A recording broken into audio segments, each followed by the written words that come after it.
Good morning, afternoon, evening, whenever you look at your biology lecture. So we're going to do a short lecture today on our four macromolecules. And so we talked about the study of life and we talked about chemistry of life. Now we're going to talk about the big macromolecules of life. So this is our organic chemistry piece. And so our four macromolecules, macro meaning big, they're big molecules, they're big and kind of chunky, are carbohydrates, lipids, proteins, and nucleic acids. When we think about these guys, because they're macro, they're big, they're made of carbon. They are carbon-based. All of them have carbon, hydrogen, and oxygen in them, and they are considered organic molecules. So when we talk about metabolism in our bodies, we're either building things or we're breaking things down. Okay, and so with that, there's big words that explain that. And you can see this in the lecture notes in chapter 2, but I'm just kind of giving you the quick version. So we have dehydration synthesis.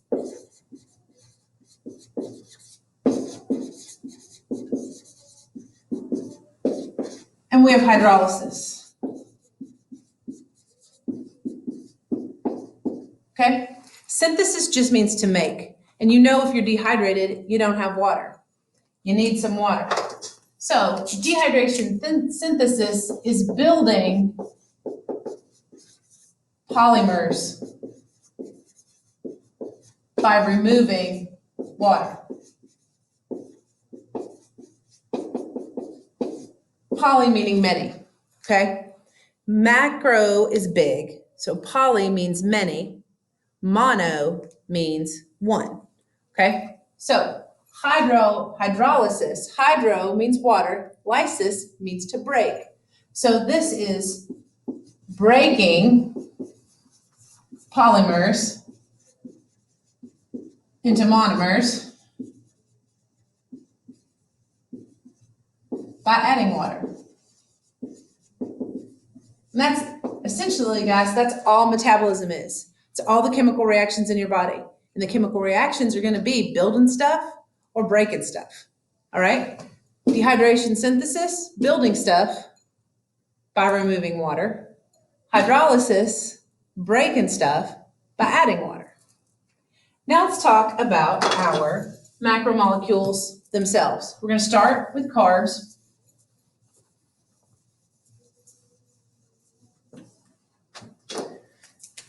So we're going to start with carbohydrates.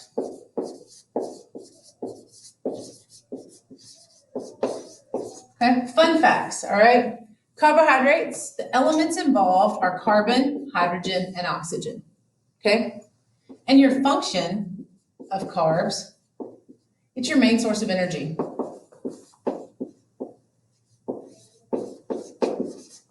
Okay, it's your main source of energy, and it's some structure in plants.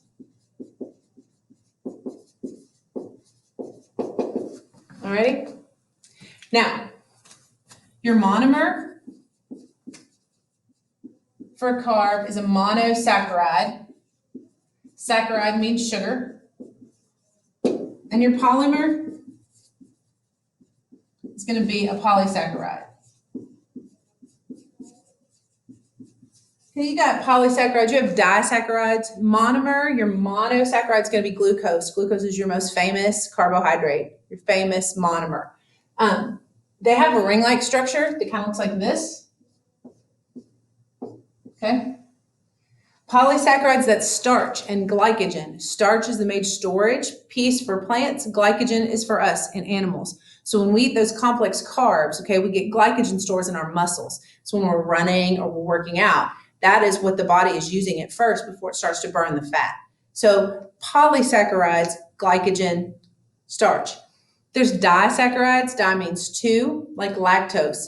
Lactose is milk sugar. Some people are lactose intolerant, meaning they can't break that down. So you take Lactaid. And when you take Lactaid, what happens with that is that is an enzyme and it breaks that lactose down into it breaks that disaccharide into two monosaccharides, which your body can break down. Okay.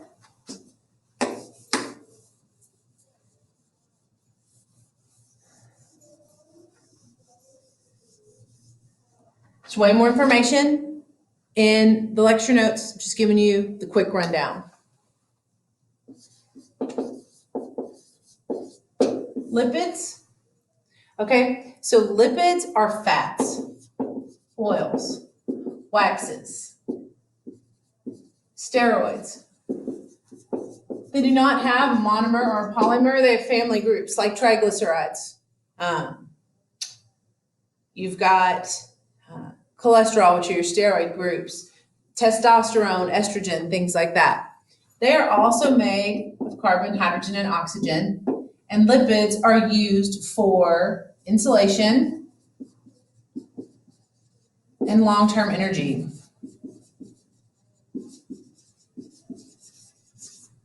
All right? Now, you then have proteins. Proteins are pretty detailed, okay? Proteins are the big dog here.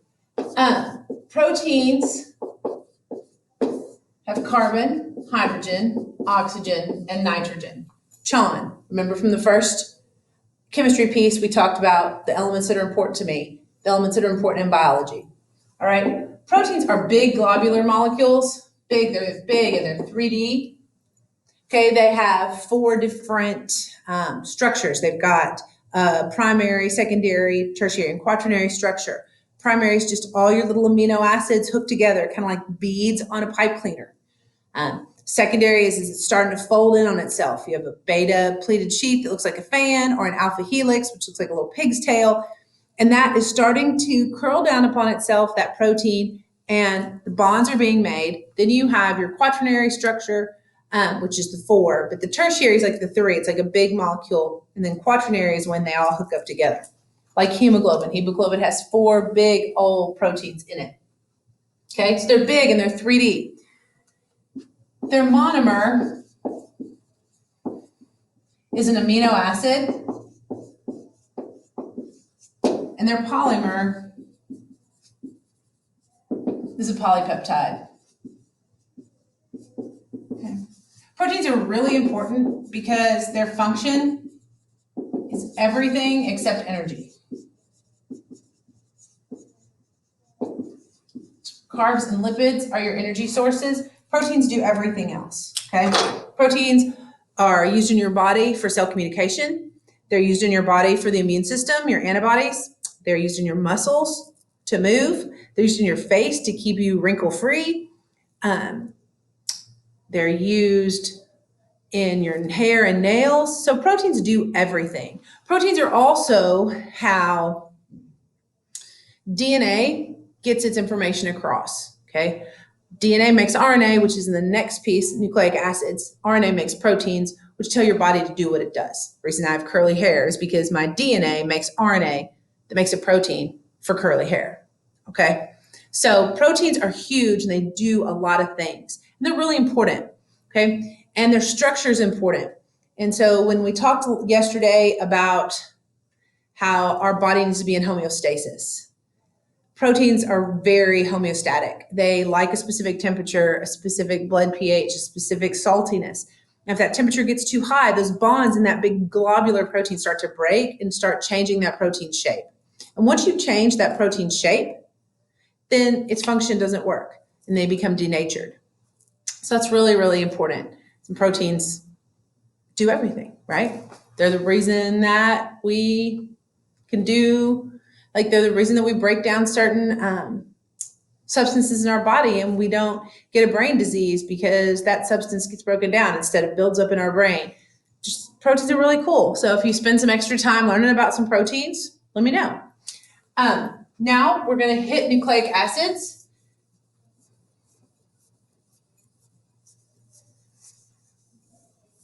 And nucleic acids, it's our last one. Nucleic acids, okay, black looks much better on film apparently. Nucleic acids are long chains of nucleotides.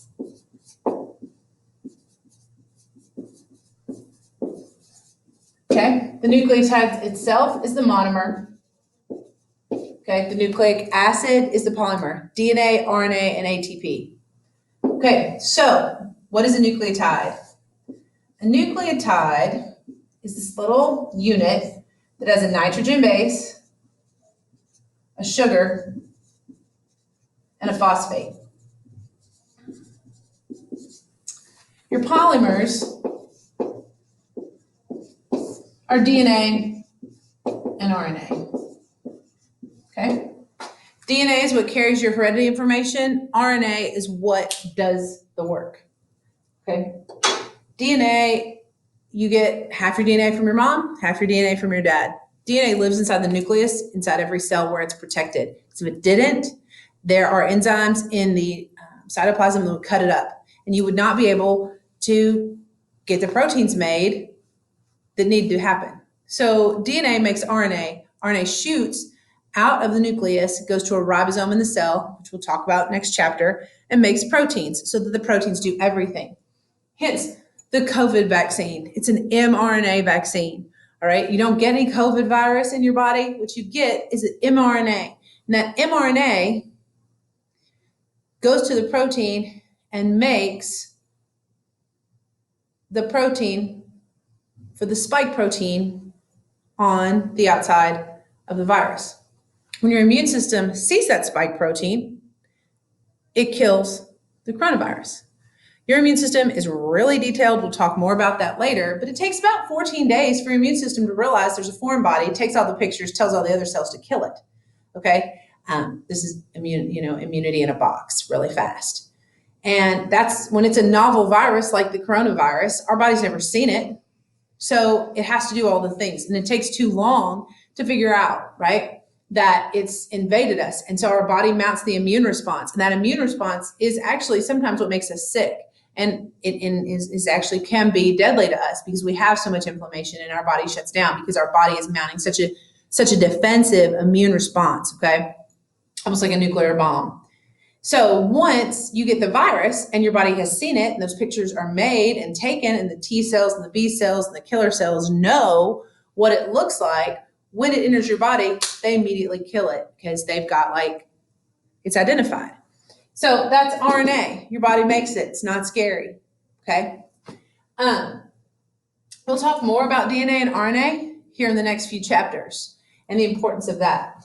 The other one that we want to talk about real quick before my computer dies is ATP. And ATP is the cell's energy currency, okay? It is an adenine